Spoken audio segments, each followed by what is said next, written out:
Life without the possibility of parole. Do you have anything to say, Mr. Davidson?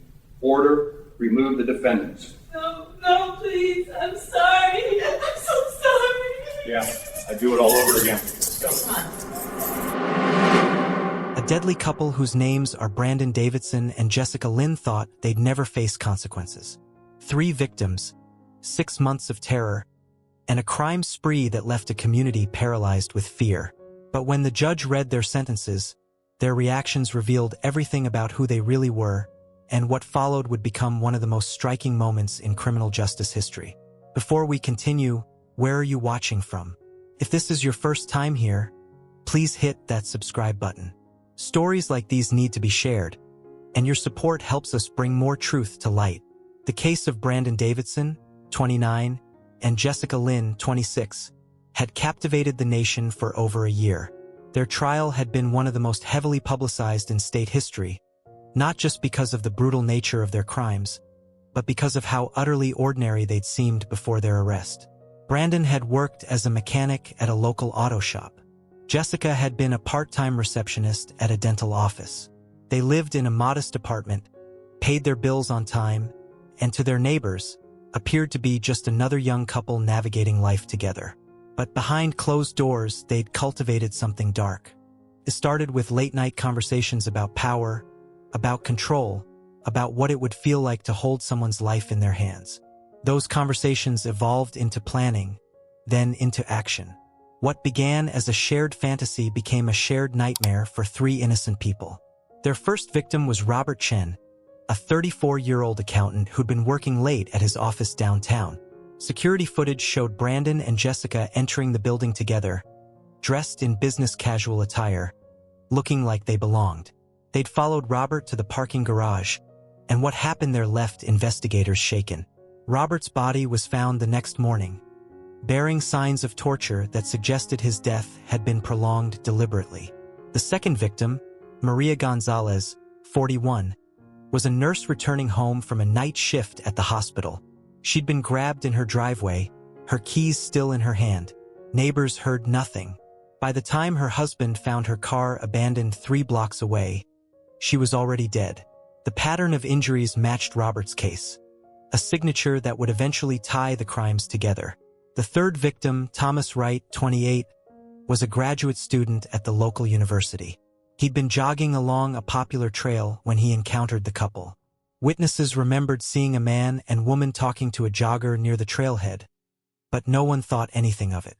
Thomas's body was discovered 2 days later in a wooded area off the trail, and the evidence left at the scene would finally lead police to Brandon and Jessica. The investigation had been intensive.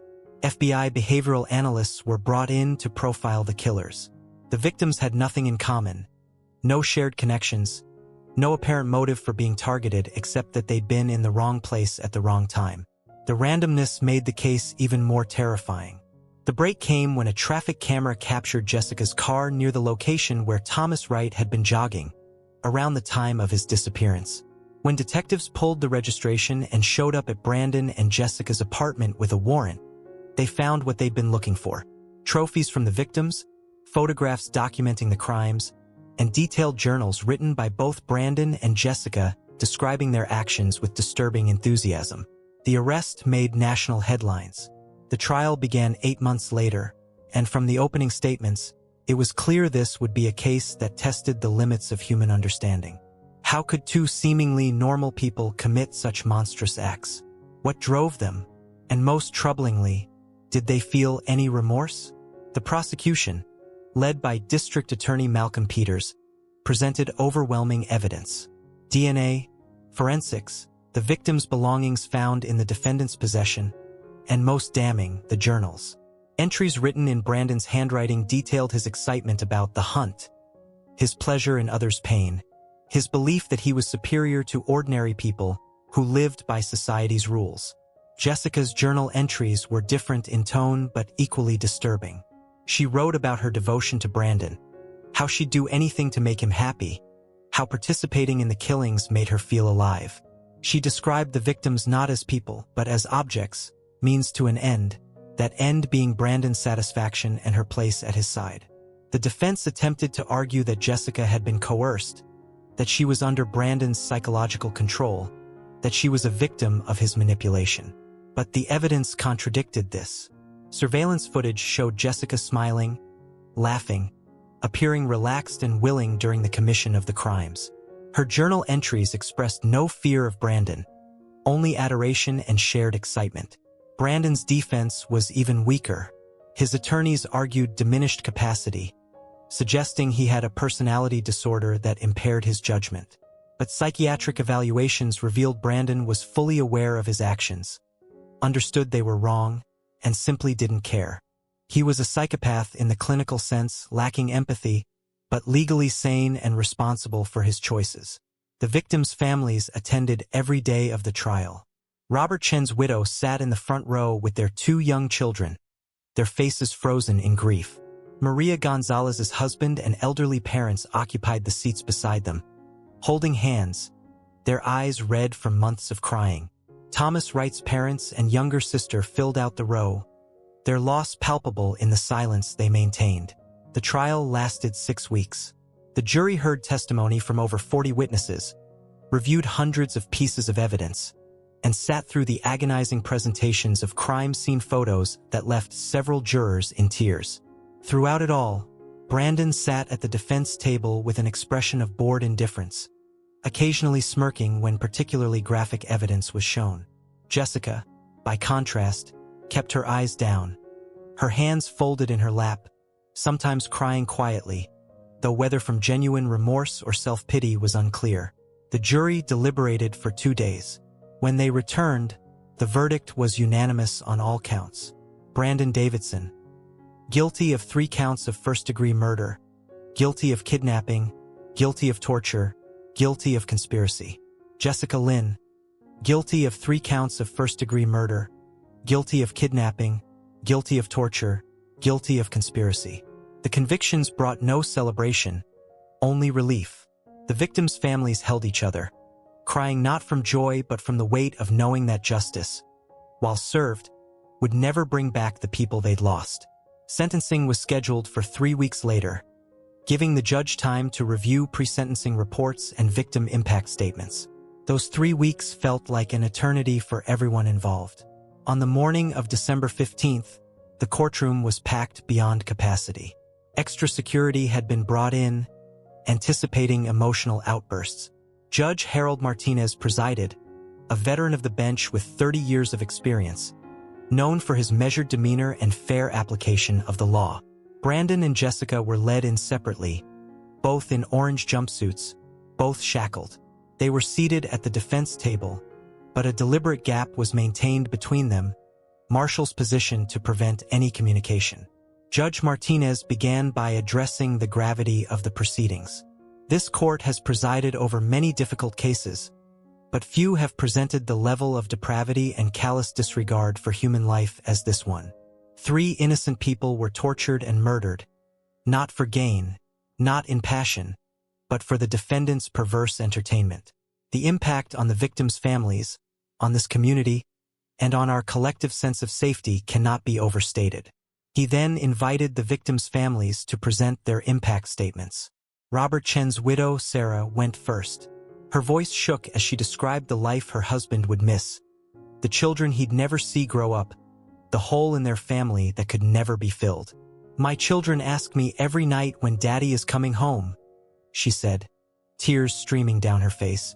"I have to tell them over and over that he's not, that he's gone, because 2 people decided his life meant nothing." Maria Gonzalez's husband, Carlos, spoke next. His grief had hardened into anger. "My wife spent her life helping people, saving lives, and you took her for fun. You're not human. You're monsters, and you deserve everything that's coming to you." Thomas Wright's mother could barely speak through her sobs. His father finished for her, his voice cracking. "Our son had his whole future ahead of him. He was going to change the world, and you destroyed him like he was nothing. I hope you never know peace." Throughout the statements, Jessica cried openly, her shoulders shaking. Brandon stared straight ahead, his expression unchanged, as if the family's pain was background noise. Should life without parole be mandatory for premeditated multiple murders? Or should judges retain sentencing discretion? Comment below. This wasn't just about punishment. This was about two people who chose evil, who reveled in suffering, and who showed society exactly who they were. Judge Martinez allowed the families time to compose themselves before continuing. The court has reviewed all materials, including the pre-sentencing reports, psychological evaluations, and the overwhelming evidence of premeditation and malice. The state has requested the maximum sentence for both defendants. The defense has argued for leniency, particularly for Ms. Lynn, suggesting she was unduly influenced by Mr. Davidson.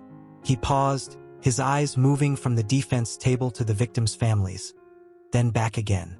However, the evidence does not support a claim of coercion or diminished capacity for either defendant.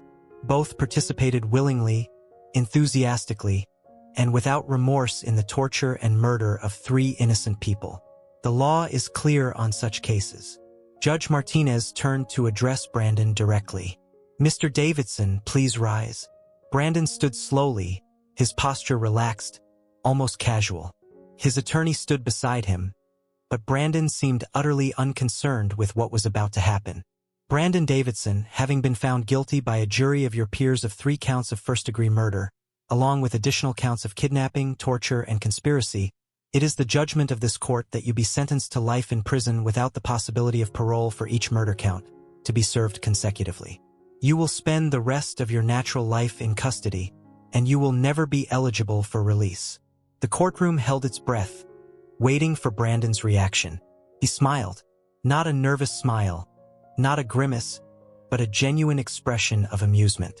Then he laughed, a short, sharp sound that echoed in the silent room. "Worth it," he said, his voice clear and steady. "Honestly, I'd do it all over again. Those moments, that power, knowing I controlled whether they lived or died. That's more than most people ever experience. So yeah, lock me up. I'll have the memories." The courtroom erupted. The victims' families screamed in outrage. Carlos Gonzalez lunged toward the defense table, held back by marshals. Sarah Chun collapsed in her seat, sobbing uncontrollably. Reporters frantically typed notes, capturing every word of Brandon's shocking statement. Judge Martinez's gavel came down hard, over and over. "Order! Order in this court!" Brandon continued smiling, even as marshals grabbed him, forcing him back into his seat. He looked directly at the families, his eyes cold and empty, and mouthed words that looked like, "Thank you." The judge ordered Brandon removed immediately. As he was dragged from the courtroom, still smiling, still utterly unrepentant, the full weight of his monstrosity settled over everyone present. This wasn't a person who could be rehabilitated. This wasn't someone who felt remorse. This was a predator in human form, and the only mercy was that he'd never walk free again. When order was finally restored, Judge Martinez turned to Jessica. "Ms. Lynn, please rise." Jessica stood on shaky legs, her face blotchy from crying, her eyes swollen. She looked nothing like the composed young woman who'd participated in 3 murders. She looked broken, terrified, desperate. "Jessica Lynn, having been found guilty by a jury of your peers of 3 counts of first-degree murder, along with additional counts of kidnapping, torture, and conspiracy, it is the judgment of this court that you be sentenced to life in prison without the possibility of parole for each murder count, to be served consecutively." Jessica's legs gave out. She collapsed, caught by her attorney and a marshal. "No," she gasped. "Please no. I'm sorry. I'm so sorry." She turned to face the victims' families, tears pouring down her face. "I didn't want to do it. I didn't want to hurt anyone. I was scared of him. I was scared of what he'd do if I said no. Please believe me. I'm sorry. I'm so sorry." Her attorney tried to quiet her, but Jessica kept talking, her words tumbling out in a desperate rush. "I know I don't deserve forgiveness. I know I don't. But I'm not like him. I'm not. I made terrible choices, and I'll regret them for the rest of my life. Please, I'm begging you, I'm sorry." The families stared at her, their expressions a mix of rage, pain, and something that might have been pity. But none of them spoke. What could they say? Sorry didn't bring back the dead. Regret didn't undo the torture their loved ones had endured. Judge Martinez waited until Jessica's sobs had quieted to broken whimpers. Ms. Lynn, if you were truly coerced, you had numerous opportunities to seek help, to go to police, to remove yourself from Mr. Davidson's influence. You chose not to. Your journal entries, your behavior during the commission of these crimes, all indicate willing participation. Whether you now regret your actions is irrelevant to the sentence. You took 3 lives. You will spend the rest of yours in prison. Jessica was led from the courtroom, still crying, still pleading forgiveness that would never come. Her exit was the opposite of Brandon's. No defiance, no pride, only devastating realization of what she'd thrown away and what she'd never get back. The contrast between their reactions became instant national news. Psychologists analyzed the dichotomy. Brandon, the remorseless psychopath, proud of his crimes even in the face of life imprisonment. Jessica, the follower who'd participated willingly but couldn't face the consequences of her choices. Some argued Jessica's remorse proved she was different from Brandon, that she deserved a lesser sentence. Others countered that her tears were self-pity, not genuine remorse for her victims. She'd had agency. She'd made choices. She'd helped torture and kill 3 people. Her regret, whether genuine or performative, couldn't undo that. The victims' families released a joint statement after the sentencing. Today, justice was served, but our loved ones are still gone. No sentence, no amount of prison time will bring them back. We hope that everyone who followed this case understands that evil doesn't always look like a monster. Sometimes it looks like your neighbor, your coworker, someone ordinary. Be vigilant, protect each other, and remember Robert, Maria, and Thomas not as victims, but as the beautiful souls they were. Brandon Davidson was transferred to a maximum security facility where he remains in solitary confinement for his own protection. Other inmates, even those serving life sentences themselves, have made clear he wouldn't survive in general population. Reports from prison staff indicate he spends his days reading, exercising, and writing, apparently unbothered by his circumstances. He's filed no appeals. He seems content with his fate. Jessica Lynn was sent to a women's correctional facility where she struggles to adapt. She's been placed on suicide watch multiple times. She attends every therapy session offered, participates in religious services, and has reportedly expressed genuine remorse to prison counselors. She's filed multiple appeals, all denied. Unlike Brandon, she wants desperately to be free, to have a second chance she'll never receive. The case became a study in criminal psychology, particularly the dynamics of killer couples. Experts noted that pairs who kill together often have a dominant and submissive partner, but both must cross certain psychological thresholds to participate in murder. Jessica's argument that she was purely a victim of Brandon's influence didn't hold up against the evidence of her active participation and the enthusiasm documented in her writings. Years later, the families of the victims continue to honor their loved ones' memories. Robert Chen's children, now teenagers, established a scholarship in their father's name for students pursuing careers in accounting. Maria Gonzalez's hospital created an annual award recognizing nurses who embody her spirit of compassion. Thomas Wright's parents started a foundation supporting graduate students in his field of study. The contrast between Brandon and Jessica's reactions remains one of the most discussed aspects of the case. It raised uncomfortable questions about accountability, remorse, and whether someone who expresses regret deserves more consideration than someone who doesn't, even when their crimes are identical. The answer, at least in this case, was clear. Both had been found guilty of the same crimes. Both had participated willingly. Both had taken innocent lives. And both would spend the rest of their lives in prison, their reactions irrelevant to the justice demanded by their victims. Brandon's defiance showed the world a monster without a mask. Jessica's tears showed that monsters can cry, can feel sorry for themselves, can regret the consequences while never truly grasping the magnitude of what they'd taken from others. 3 families lost people they loved. 3 lives were stolen for nothing more than the twisted satisfaction of 2 people who believed themselves above the rules that govern civilized society. And in the end, justice demanded the only sentence that fit such evil: life behind bars until death. The courtroom that day saw two different reactions to the same fate, but only one truth mattered. Evil had been punished. The predators who'd terrorized a community would never hurt anyone again. And while the scars they left would never fully heal, at least they'd been stopped. If you believe that justice must be absolute when lives are taken without remorse, subscribe and turn on notifications because tomorrow we have another story that will challenge everything you think about crime and punishment.